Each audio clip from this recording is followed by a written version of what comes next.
Bismillahirrahmanirrahim. Assalamu alaikum. So today we are going to start a new chapter, food additives.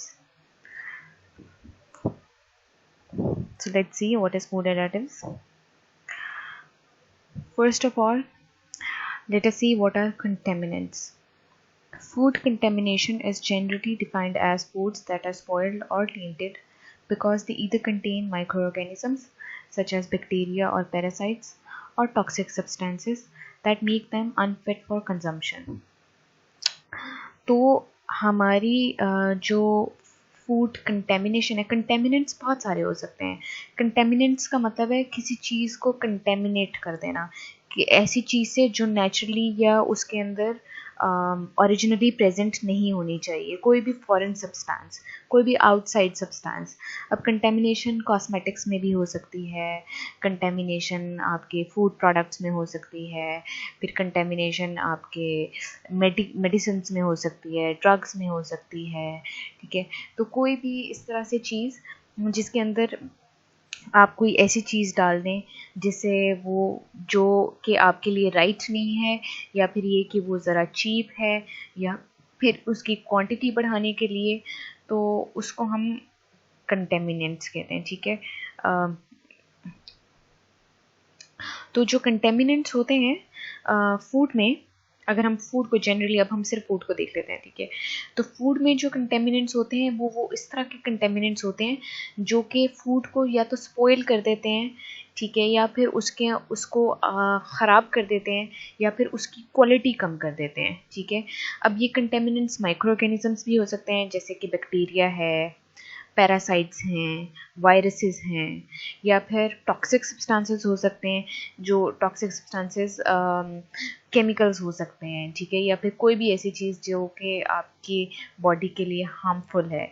ठीक है, तो food contaminant biological हो सकता है, जैसे कि माइक्रो ऑर्गेनिजम्स हो गए, केमिकल हो सकता है, या फिर जैसे कि आपके टॉक्सिक्स वगैरह हो जाते हैं, या फिर फिज़िकल हो सकता है. फिज़िकल मतलब कि जैसे फॉर एग्जांपल वीट में सीड्स या तूड़ी जो डाल देते हैं. ठीक है, तो वो फिज़िकल इन नेचर है. तो इस तरह से कुछ भी आपका कोई भी चीज़ जो है कंटेमिनेंट हो सकता है, वो अब जो है फूड को ख़राब कर रहा है. ठीक है, जो ख़राब चीज़ करे उसको हम कंटेमिनेंट कहते हैं. तो इस्लाम में इसके बारे में क्या कहा गया हुआ है हम वो देख लेते हैं. The holy prophet peace be upon him advised his followers to wash hands before eating, since blessing of food consisted in washing hands. तो इस्लाम में ये तो आप बचपन से, छोटे बच्चे होते हैं उनको बचपन से बताया जाता है कि इस्लाम में इस्लाम के तरीके के मुताबिक खाना खाने से पहले हाथ धोने चाहिए. ठीक है, तो हाथ धोने का मतलब ये है कि हाथ धोने से अल्लाह की ब्लेसिंग जो है खाने में आ जाती है. ठीक है, तो अब हमें समझ आ गई है कि वो ब्लेसिंग किस तरीके से आती है, कि हम कहते हैं कि हाथ धो के खाना खाना हमारे लिए क्यों अच्छा है. अब हमें साइंस भी प्रोवाइड करती है कि अगर आप हाथ धो लेते हैं तो हाथ के ऊपर जो भी आपका जर्म्स लगे होते हैं, माइक्रो ऑर्गेनिजम्स लगे होते हैं, बैक्टीरिया लगे होते हैं, वो धुल जाते हैं. अब पुराने ज़माने में जर्म्स का तो ऐसा कोई कंसेप्ट नहीं था, माइक्रो ऑर्गेनिजम्स, वायरसेस का कंसेप्ट नहीं था, लेकिन तब भी इतने साल पहले हमारे इस्लाम में ये था कि हमें हमेशा हाथ धो के खाना खाना चाहिए. तो अब साइंटिफिक एविडेंस है, और आजकल का जो कोविड-19 है वहाँ से हम अच्छी तरीके से, इस पेंडेमिक से हम अच्छी तरीके से लगा देते हैं अंदाज़ा कि कितना ज़्यादा ज़रूरी है. इतनी बड़ी और स्वैर बीमारी आराम से टल जाती है अगर आप अपने हाथ धो लें. ठीक है, तो हाथ धोने से जितने भी हार्मफुल सब्सटेंसेस हैं हम उनको अपनी बॉडी में एंटर होने से प्रिवेंट कर देते हैं. The scientific evidence is that washing hands prevent entering of harmful substances in body. And Holy Prophet, peace be upon him, prohibited breathing into the vessel from which one is drinking to avoid mouth microflora from entering. तो इसमें ये है कि अब आपको ये भी पता है कि कहते हैं ना कि इस्लाम में है कि दूध को या चाय को या किसी के भी खाने को ठंडा करने के लिए फूंक ना मारे अंदर. ठीक है, लोग अक्सर ऐसा करते हैं, औरतें अक्सर ऐसा करती हैं कि अगर घर में फ्रिज में दूध पड़ा हुआ है, जग में है या किसी भी चीज़ में, डोल में है, किसी भी वेसल में है, ठीक है, तो ऊपर बलाई आ जाती है हमेशा. तो औरतें क्या करती हैं, फूंक मार के बलाई थोड़ा साइड पे करके फिर दूध निकालती हैं. तो ये जो है मना किया हुआ है। ये सबको पता है कि फूंक नहीं मारनी चाहिए खाने में, और वो क्यों नहीं मारनी चाहिए, ठीक है, वो इसलिए नहीं मारनी चाहिए कि ब्रीथ नहीं करना, सांस नहीं लेना, कहीं भी जो भी खाना है या जिसमें से आप पी रहे हैं उसमें सांस नहीं लेना, क्योंकि माउथ का जो माइक्रोफ्लोरा मतलब जो माइक्रो ऑर्गेनिजम्स, माउथ की फ्लोरा मतलब लाइनिंग के अंदर रह रहे हैं, ठीक है, तो माउथ के अंदर जो माइक्रो ऑर्गेनिजम्स हैं या बैक्टीरियाज हैं वो पानी में ना आ जाएं, ठीक है, तो इसीलिए हमें ब्रीथ नहीं करना चाहिए वेसल में। तो इसका साइंटिफिक एविडेंस ये है। फिर देन अगेन एक और हदीस है, holy prophet peace be upon him asked his followers to cover the vessels, food containers की जो वेसल्स होती हैं उनको कवर करने के लिए, and water skins which are water containers to avoid contamination from environment. तो जो वेसल होता है, वेसल का मतलब होता है कि कोई भी कंटेनर, ठीक है, तो हजूर पाक ने कहा था कि खाने के जो अपने जितने भी बर्तन होते हैं, वेसल्स होते हैं, उनको कवर कर लें, ठीक है। और वाटर स्किन्स होती हैं जो पुराने ज़माने में वो यूज़ होती थी, मशलें, जो वो लेदर से, वाटर एनिमल स्किन से जो बनी होती थी ना, एनिमल स्किन से वो एक पूरी की मशगीज़ा बना होता था, मशगीज़ा कहते हैं उनको, तो उसको वाटर स्किन कहा हुआ है। तो जो भी आपका फूड कंटेनर है या वाटर कंटेनर है उसको कवर करें, ये इस्लाम में है, ठीक है। और हमें तो अच्छी तरह से पता है कि कवर करने से कितने ज़्यादा, कवर करने से कोई इंसेक्ट, कोई कीड़ा मकोड़ा, छिपकली, कॉकरोचेस अंदर नहीं जाते हैं। फिर उसके अलावा छोटी मोटी चींटियाँ, कोई ना कोई छोटे मोटे इंसेक्ट्स नहीं जाते हैं अंदर। फिर उसके अलावा इन्वायरमेंट में, हवा में जो आलूदगी है, मिट्टी है, डर्ट है, वो अंदर नहीं जाती खाने में। तो इन्वायरमेंट से किसी भी तरह की, इस तरह की जो कंटेमिनेशन है उससे बचाने के लिए खाने के कंटेनर्स और पानी के कंटेनर्स को कवर करने का कहा हुआ है। तो देखें, अगर हम इस तरह के जो सेफ्टी मेजर्स हैं जो आजकल की साइंटिफिक एविडेंस ने प्रूव किए हुए हैं, साइंस ने कहा हुआ है, डॉक्टर्स ने कहा हुआ है कि इन नॉर्मल SOPs को फॉलो करना चाहिए, तो अगर हम उनको फॉलो कर रहे हैं तो एक तरह से हम हजूर पाक की सुन्नत पूरी कर रहे हैं। और सुन्नत पूरी करने से, अगर आप एक भी सुन्नत पूरी करते हैं तो उसका आपको सवाब मिलता है। तो इस तरह से हम एक तरह से अलग हजूर पाक की सुन्नत पर चल रहे हैं। तो हम मतलब सिर्फ अपनी हिफाजत कर रहे हैं लेकिन साथ साथ हम सवाब कमा रहे हैं। तो मतलब इस्लाम में बहुत आसानी है, इस तरह से हमें बहुत आसानी दी हुई है। तो इस तरह से क्या कहते हैं, इन एडवाइजेस से, इन अहादीस से हमें पता चलता है कि हमें इस्लाम में भी कंटेमिनेशन से, फूड कंटेमिनेशन से बचाया गया हुआ है, और हमें तरीके बताए हुए हैं कि किस तरह से हम इन कंटेमिनेशन से बच सकते हैं।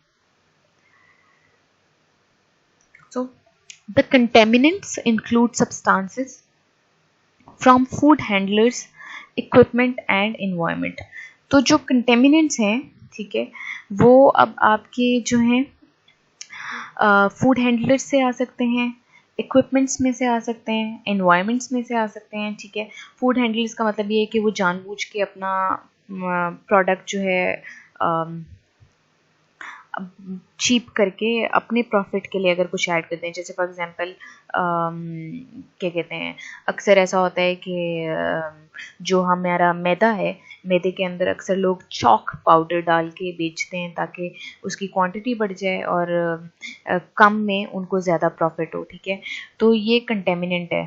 फिर इक्विपमेंट जो है, अगर आपकी इक्विपमेंट ख़राब हो, इक्विपमेंट को सही ना लगा हो, इक्विपमेंट में से ग्रीस निकल रही हो और वो ग्रीस आपके खाने में या ऑयल में आ जाए, ठीक है, तो वहाँ से इक्विपमेंट कंटेमिनेशन हो जाती है। एनवायरनमेंट से कंटेमिनेशन, जैसे मैंने अभी आपको एग्जांपल दी, अगर आप खाना कवर ना करें तो कोई इंसेक्ट, मट्टी, डर्ट अंदर चला जाता है, तो वो एनवायरनमेंट कंटेमिनेशन होती है। फॉर एग्जाम्पल, अब ये कंटेमिनेंट्स क्या हैं, उनकी एग्जाम्पल दे रही हूँ मैं आपको। Micro organisms, paste micro organisms में बैक्टीरिया, फंजाई, वायरस, और उसके अलावा आपके इंसेक्टिसाइड्स आ जाते हैं, पेस्टिसाइड्स आ जाते हैं, ठीक है। फिर उसके अलावा पेस्टिसाइड रेजिड्यू, अब जो क्रॉप्स होती हैं उनको हमेशा इंसेक्ट से बचाने के लिए पेस्टिसाइड स्प्रे किया जाता है। अगर वो क्रॉप्स प्रॉपरली नहीं धोई जाती, ठीक है, या उनके ऊपर जो पेस्टिसाइड है वो गवर्नमेंट की तरफ से अप्रूव नहीं होता, ठीक है, तो उसका रेजिड्यू रह जाता है क्रॉप्स में। अब वही क्रॉप्स जो हैं प्रॉपर तरीके से फूड हैंडलिंग नहीं होती है और उसी तरह से घर में जब आ जाती हैं तो वो जो पेस्टिसाइड रेजिड्यू है जब हम खाना पकाएंगे तो वो हमारे खाने में आ जाएगा, तो वो पेस्टिसाइड रेजिड्यू होता है, ठीक है। इसलिए कहते हैं कि अच्छे तरीके से जो भी आप बाज़ार से लेके आते हैं उसको बहुत अच्छे तरीके से साफ़ सुथरा करके धोएं। देन प्लांट वेस्ट है कि फॉर एग्जांपल मैंने अभी आपको एग्जांपल दिया, जैसे वीट है, ठीक है, गंदम को जो है जब प्रोसेस होके आती है, ठीक है, या आप बाज़ार जाके आप दलिया लेके आते हैं, ठीक है, तो दलिया क्रश हुआ होता है, वीट का दलिया चलें गंदम का दलिया लेके आते हैं, तो गंदम के दलिए में अगर जो गंदम की जब प्रोसेसिंग के दौरान गंदम का जो हस्क है या उसकी स्टेम है या उसका जो है ज़्यादातर स्टम और हस्क है, ठीक है, अगर वो अंदर आ जाता है तो वो प्लांट वेस्ट है, ठीक है। तो प्लांट रिलेटेड जो भी कंटेमिनेशन है उसको भी हम प्लांट वेस्ट जो है वो उसको भी हम कंटेमिनेट कहेंगे। Grease of food processing machines, ये इस तरह से कि जैसे फॉर एग्जांपल हम ऑयल जो निकालते हैं वो हमेशा प्रेस से निकालते हैं, ठीक है। मशीन होती है बहुत ज़्यादा, हम क्या कहते हैं, sunflower for example sunflower oil है, ठीक है, तो सनफ्लावर के सीड्स हम रख देते हैं मशीन के अंदर, ऊपर से वो बहुत ज़ोर से प्रेस करती हैं, ठीक है, तो जब वो प्रेस करती हैं तो नीचे से ऑयल जो है उनके अंदर से जो ऑयल निकलता है वो ऑयल होता है। अब अगर मशीन जो है प्रॉपरली ठीक ना हुई हो, साफ़ नहीं हुई हो, तो जो मशीन का अपना गंद है, फॉर एग्जांपल ग्रीस, मशीन की अपनी फूड प्रोसेसिंग मशीन के दौरान जो उनकी अपनी ग्रीस होती है वो भी अंदर शामिल हो जाती है। Then soil, stones, metallic pieces, इस तरह से कुछ भी जो फॉरेन है, ठीक है, वो हमारा फूड कंटेमिनेंट हो सकता है। If these contaminants can pose threat to human health and if they are present above safe levels, uh, these contaminants can pose threat to human health if they are present above safe levels. तो अब इसका example है जैसे कि pesticide residue. अब normally pesticide तो हमें करने पड़ेंगे, ठीक है, हमारी क्रॉप्स में आजकल पेस्टिसाइड करने पड़ते हैं। अगर पेस्टिसाइड स्प्रे नहीं करें तो इंसेक्ट्स आके आधी क्रॉप्स खा लेते हैं। तो पेस्टिसाइड स्प्रे करना तो ज़रूरी है, लेकिन उसका स्प्रे करने का एक तरीका होता है। आपको अबव सर्टेन लेवल स्प्रे नहीं करना होता, और फिर जो पेस्टिसाइड स्प्रे हैं वो चीप नहीं होने चाहिए, उनके अंदर कोई और कंटेमिनेशन नहीं होनी चाहिए, और उसके अलावा गवर्नमेंट अप्रूव पेस्टिसाइड स्प्रे होने चाहिए, ठीक है। तो अगर वो प्रॉपर तरीके से आप फॉलो ना करें रूल्स स्प्रे करने के तो उसका रेजिड्यू बच जाता है, ठीक है। अब अगर तो वो कुछ हद तक लेवल पे है, ठीक है, बहुत कम लेवल पे, ठीक है, और वो फूड प्रोसेसिंग के दौरान आधा निकल भी जाता है तो इट्स फाइन। लेकिन अगर प्रॉपर तरीके से फूड प्रोसेसिंग नहीं हुई, प्रॉपर तरीके से स्प्रे नहीं किया हुआ, तो पेस्टिसाइड रेजिड्यू का बहुत ज़्यादा स्प्रे रह जाता है, रेजिड्यू आपकी खाने में बहुत ज़्यादा आ जाता है, और आप उसी तरह का एक खाना काफ़ी हद तक खाते रहें, ठीक है, तो वो सेफ़ लेवल से बढ़ जाता है। और अगर वो सेफ़ लेवल से बढ़ जाए, ठीक है, एक हद तक लेवल से बढ़ जाए, ठीक है, तो वो हमारे लिए फिर हेल्थ हैज़र्ड बन जाता है, वो हमारी हेल्थ ख़राब कर लेते हैं, ठीक है। इसी तरह से कोई भी हमारा खाना, फॉर एग्जांपल जैसे लाल मिर्चें हैं, और लाल मिर्चों के अंदर आजकल लोग जो है लकड़ी का बुरादा मिलाते हैं, ठीक है। अब क्या कहते हैं, अब देखना भी है कि लकड़ी का बुरादा किस तरह का है, ठीक है।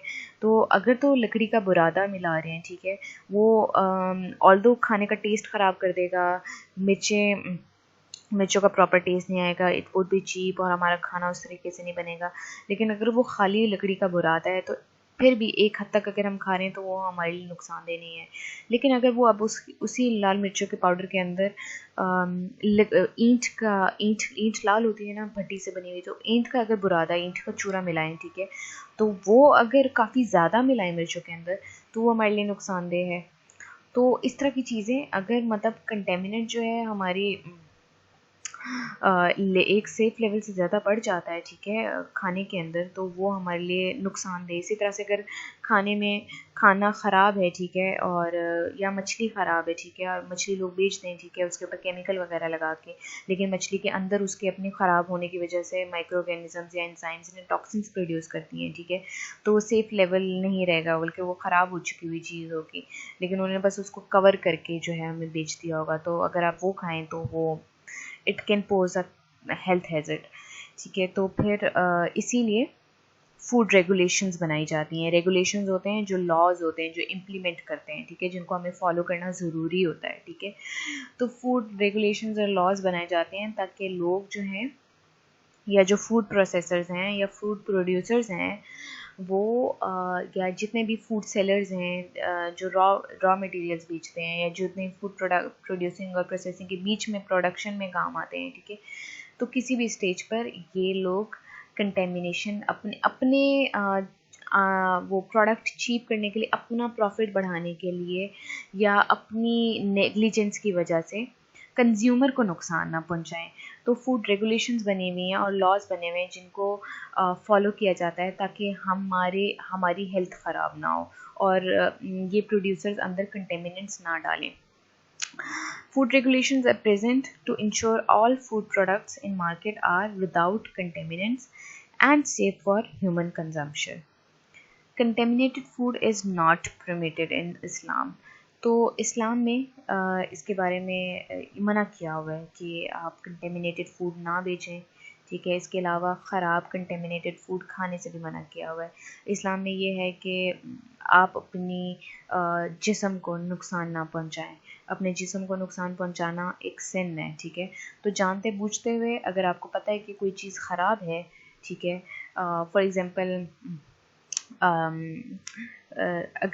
एग्ज़ाम्पल अगर आपको पता है कि आप मार्केट में जाते हैं, ठीक है, और you go out to market और आप बाज़ार से खाना लेके आते हैं, ठीक है, तो या फिर ये कि अगर आप मीट लेके आ रहे हैं, ठीक है, और मीट इस तरह से है कि सस्ता मिल रहा है आपको और आपको थोड़ा अंदाज़ा है कि हो सकता है शायद ख़राब हो गया हो, लेकिन आप फिर भी ले आते हैं कि सस्ता मिल रहा है, ठीक है, और वो खाना पका के आप खिलाते हैं। आपके घर में मेहमान आते हैं तो आप उनको खिला रहे हैं, ठीक है। तो अगर वो लेस छोड़ चुका हुआ है और वो ख़राब है, ठीक है, और आप फिर भी उसको पका लेते हैं, ठीक है, तो वो फिर आपकी सेहत के लिए नुकसानदेह है और आपने जानते बूझते हुए ख़राब चीज़ ली। तो कंटेमिनेंट चीज़ खाना परमिटेड नहीं है, ठीक है, उसे ग्रेज करना चाहिए, उसको पसंद नहीं किया गया होगा। तो अब डिफरेंट तरह के कंटेमिनेंट्स हो सकते हैं, मैं आपका उसकी एग्जांपल दे रही हूँ। जैसे फॉर एग्जांपल केमिकल कंटेमिनेंट्स हैं। केमिकल कंटेमिनेंट की एग्जांपल है acrylamide is a carcinogen produced during frying foods such as fries and nuggets. Acrylamide जो है एक केमिकल है और ये केमिकल जो है ये कार्सिनोजेनिक है।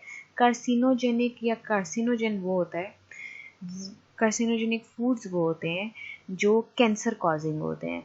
कार्सिनोजन वो होता है जो कैंसर कॉजिंग होता है, जिससे कैंसर का ख़तरा बढ़ जाता है, ठीक है, उसको हम कार्सिनोजेनिक कहते हैं। तो जो एक्रिलामाइड है ये एक ऐसा केमिकल है जो कि एक कंटेमिनेंट कंसिडर किया जाता है और ये तब प्रोड्यूस होता है जब हम खाने को फ्राई करते हैं, ठीक है। होता क्या है कि जो ऑयल होता है उसकी ना एक शेल्फ़ लाइफ होती है, उसके अलावा ऑयल की जो है एक फ्राइंग की भी ना एक शेल्फ़ लाइफ होती है। मतलब ऑयल में अगर आप खाना पका रहे हैं, फ्राई कर रहे हैं, तो आप 3 बार से ज़्यादा फ्राई ना करें।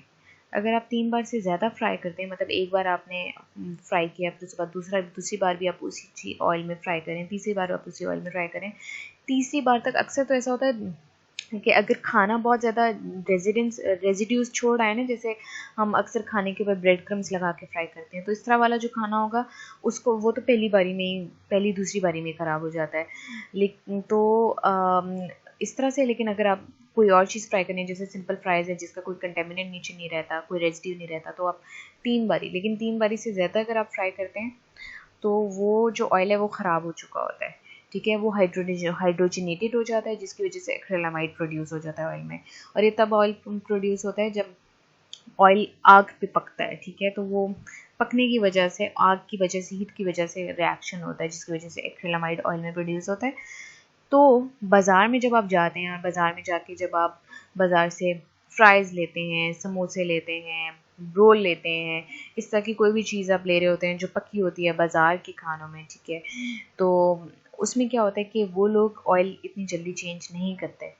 कभी आप नोट भी करें ना, अगर सामने पक रहा हो आप नोट करें या पीछे जाके आप नोट करें, तो काला हुआ पड़ा होता है उनका ऑयल, और वो उसी के अंदर, अगर पूड़ियाँ हैं फॉर एग्जांपल, वो उसी के अंदर पकाते जा रहे होते हैं, पकाते जा रहे होते हैं, और इतनी तेज़ आंच होती है कि वो फुल तेज़ हीट ऊपर तक जा रही होती है।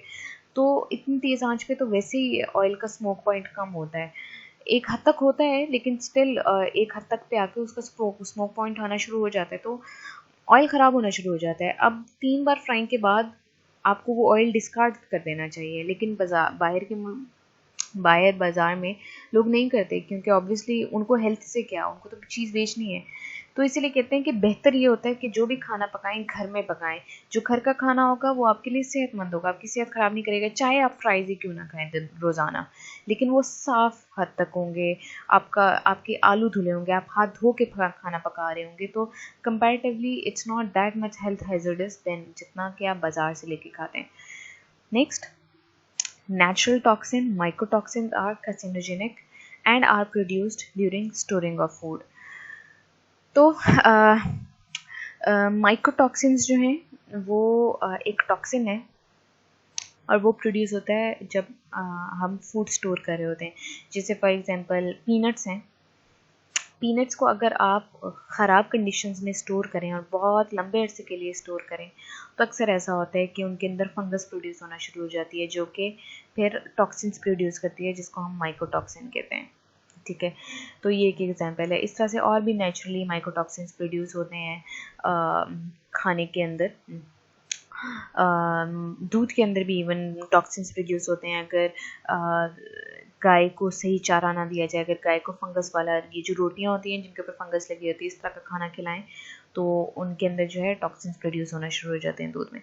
तो ये इस तरह से प्रोड्यूस होते हैं, तो उसमें आपने यही देखना होता है कि पूरे अरसे में, मतलब प्रोडक्शन, स्टोरिंग, प्रोसेसिंग, इस सब में कहीं भी कंटेमिनेशन ना हो। अगर प्रॉपर तरीके से आप फॉलो करेंगे रूल्स, तो कंटेमिनेशन नहीं होगी। Then next, pesticide residue. Pesticide residues in plant foods cause different chronic diseases. तो अगर आप, it's been confirmed कि अगर आप फर्टिलाइज़र्स जो हैं नेचुरली, ये जो केमिकल फर्टिलाइज़र्स हैं, पेस्टिसाइड स्प्रेज हैं, इनका जो अब खाना बनता है और इनकी जो क्रॉप्स बनती हैं, तो इन द लॉन्ग टर्म जो है क्रॉनिक डिजीज़ इनसे बढ़ते हैं, ठीक है, एंड पे बीमारियां बढ़ती हैं, ठीक है, किडनीज़ कमज़ोर हो जाती हैं, एजिंग बढ़ती है, हम जल्दी बूढ़े होते हैं, बाल जल्दी सफ़ेद होना शुरू हो जाते हैं, इस तरह की चीज़ें। कहते हैं ना कि आजकल के यंगस्टर्स के भी बाल सफ़ेद हो रहे हैं, तो वो इस तरह के केमिकल वाले खाने खा खा के हो रहे हैं। तो इसीलिए ऑर्गेनिक वेजिटेबल्स, ऑर्गेनिक फार्मिंग और ऑर्गेनिक वेजिटेबल्स महंगी भी हैं, ऑर्गेनिक फूड महंगा भी है, वो इसीलिए ज़्यादा प्रमोट किया जा रहा है। और इसीलिए किचन गार्डन्स प्रमोट किए जा रहे हैं कि घर के अंदर आप, अपने लॉन के अंदर आप कुछ ना कुछ सब्जियां उगाएं और आप उन्हीं को खाएं, और हर्ब्स उन्हीं में उगाएं और उन्हीं को खाएं। Next, air pollutants of automobile emission enter through air. तो जितने भी ये गाड़ियों के धुएँ हैं, ठीक है, ये इनके अंदर जो है, ये जो गाड़ियों का धुआं है, ये हाईली कार्सिनोजेनिक है, ठीक है, ये पोल्यूटेंट है।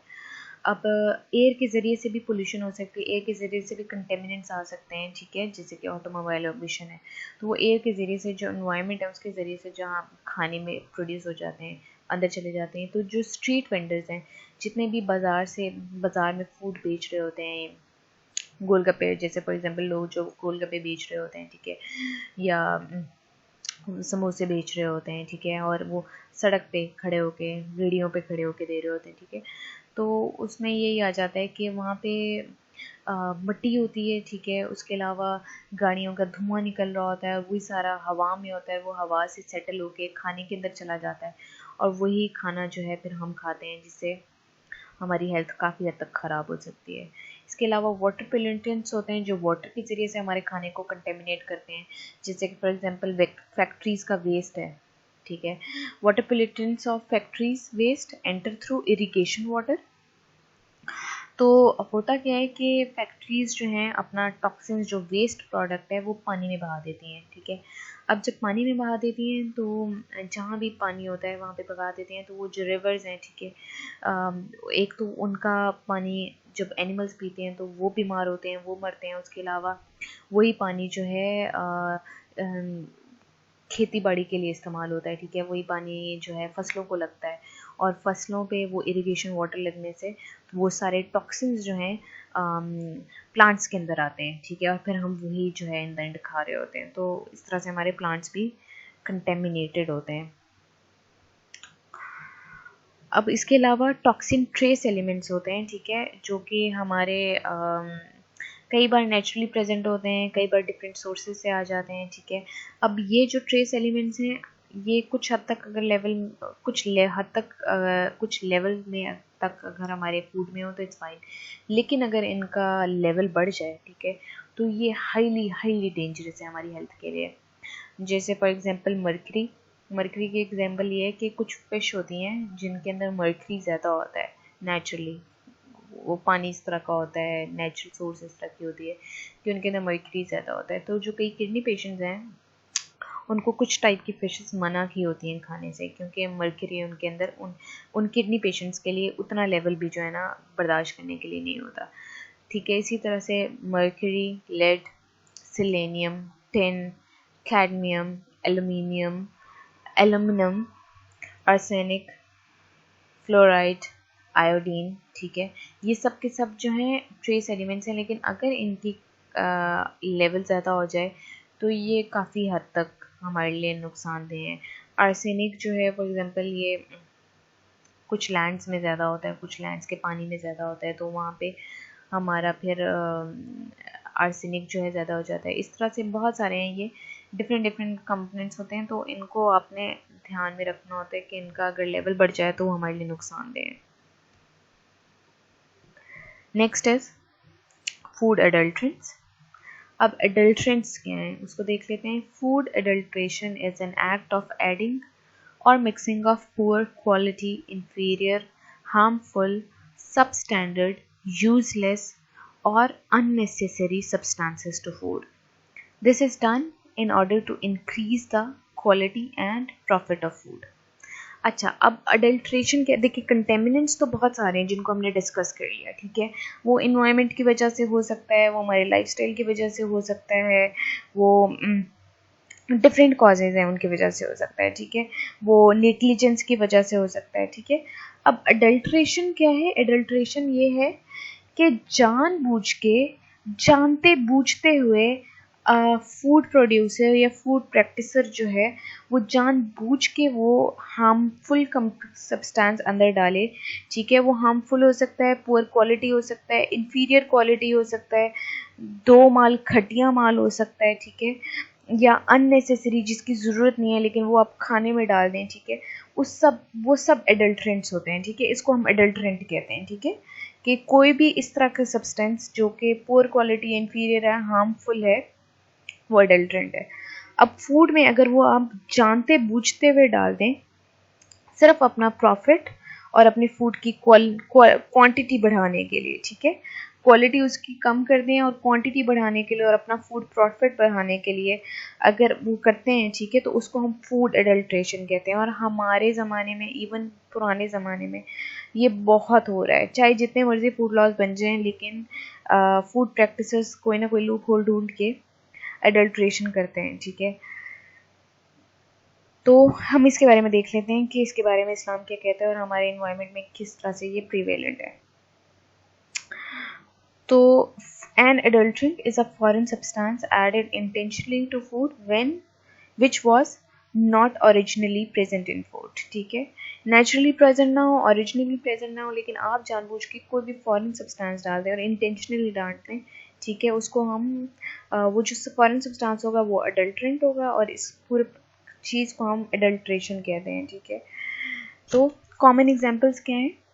Addition of water in milk, दूध में जो अक्सर होता है, जो कि मतलब हमारे यहाँ पे 99% प्रैक्टिस है कि अगर आप दूध अपने घर पे लगवाते हैं, खुला दूध, तो चाहे वो अंदर कुछ ना भी मिलाएं, कुछ भी ना मिलाएं, चाहे आपका वो जितना ही मर्जी का है और चाहे आपका दूध कितना ही टेस्टी हो, लेकिन वो इतना ज़रूर करेंगे कि पानी मिला के देंगे। तो बहुत कम होता है कि ऐसा ना हो, ठीक है। तो ताकि उनका जो है प्रॉफिट बढ़ जाए और जितने में वो कम दूध के अमाउंट में पानी बढ़ा के उनका प्रॉफिट ज़्यादा बढ़ जाता है, ज़्यादा पैसा कमाते हैं उस पर, ठीक है। तो addition of water in milk, और दूसरा जो बहुत ज़्यादा कॉमन है, addition of water and sugar in honey. Honey को बढ़ाने का तरीका ये कि वो अंदर पानी और बहुत ज़्यादा चीनी मिला लेते हैं। तो अगर आप देखेंगे सर्दियों में आपका हनी जम जाए, ठीक है, या एक अजीब सा सख्त किस्म का शीरा नीचे चिपका हुआ हो बेस पे और ऊपर हनी हो, ठीक है, तो इसका मतलब ये है कि वो उसके अंदर पानी और चीनी मिलाई हुई थी। इसके अलावा और ये शुगर और पानी मिलाने वाला और हनी में सबसे ज़्यादा ये होता है जब आप नॉर्दर्न एरियाज़ में चले जाते हैं। जितना आप जाएंगे ना झील सैफल मलूक वाली साइड पर, सेरिया वहाँ पे, खैर मतलब इन्हीं एरियाज़ में जितना भी आप जाएंगे तो वहाँ पे हर जगह पे लोग जो हैं, क्योंकि वहाँ पे एक तो वो area is very suitable for keeping Honey बीज, और दूसरा वहाँ पे हर कोई उगा भी रहा होता है हनी बी, और तो वहाँ पे हर कोई बेच रहा होता है, और वहाँ पे तकरीबन 90% लोग जो हैं वो पानी और शुगर मिलाई हुई सेकंड स्टैंडर्ड हनी आपको बेच रहे होते हैं। इसके अलावा removal of cream from milk, जब दूध बेचते हैं या दूध का बना हुआ कोई प्रोडक्ट बेचते हैं तो क्रीम निकाल लेते हैं और फिर वो प्रोडक्ट बनाते हैं। तो या फिर दूध बेच रहे होते हैं तो क्रीम निकाल लेते हैं और फिर वो दूध देते हैं। तो इसको भी हम एडल्ट्रेशन कहेंगे कि एक ओरिजिनल जो नेचुरल क्वालिटी प्रेजेंट भी हो, जिसके पैसे दिए हुए हैं, और वो निकाल दी जाए, ठीक है, और बाकी चीज़ दी जाए, ठीक है, तो उसको भी हम एडल्ट्रेशन में ही लेंगे। इंक्रीजिंग द क्वांटिटी ऑफ देसी घी बाय एडिंग वेजिटेबल फैट। देसी घी किससे बनता है? एनिमल के मिल्क से, दूध से बनता है, ठीक है। तो अब अगर दूध के बजाय, ठीक है, वो जो दूध से आपका देसी घी बन रहा है, ठीक है, और फिर उसके ऊपर बेचे जा रहा है कि जी ये नेचुरल हमारा देसी घी है, ठीक है, तो उसके अंदर अगर आप वेजिटेबल फैट मिला दें तो उसको हम एडल्ट्रेशन कहेंगे। Examples of common adulterants in food are citric acid in baking powder and vegetable and animal body fat in butter. Butter आपका नॉर्मल फूड है और उसके अंदर vegetable and animal body fat डाली जाती है। बटर देन अगेन आपके cow milk से बनता है, तो वो मिल्क का बटर होना चाहिए। अगर बटर बेच रहे हैं काउ मिल्क बटर कह के, ठीक है, और उसके अंदर आप वेजिटेबल या एनिमल बॉडी फैट, ठीक है, एनिमल की बॉडी से जो फैट निकलती है, जो ऑर्गन्स में से, मीट में से, फ्लैश में से निकलती है, अगर आप वो डाल दें तो एक तो ये कि वो ज़्यादा फ़ायदेमंद नहीं होता, ठीक है, उसकी न्यूट्रिशसली उसकी क्वालिटी अच्छी नहीं है, और दूसरा it will be called an adulterant.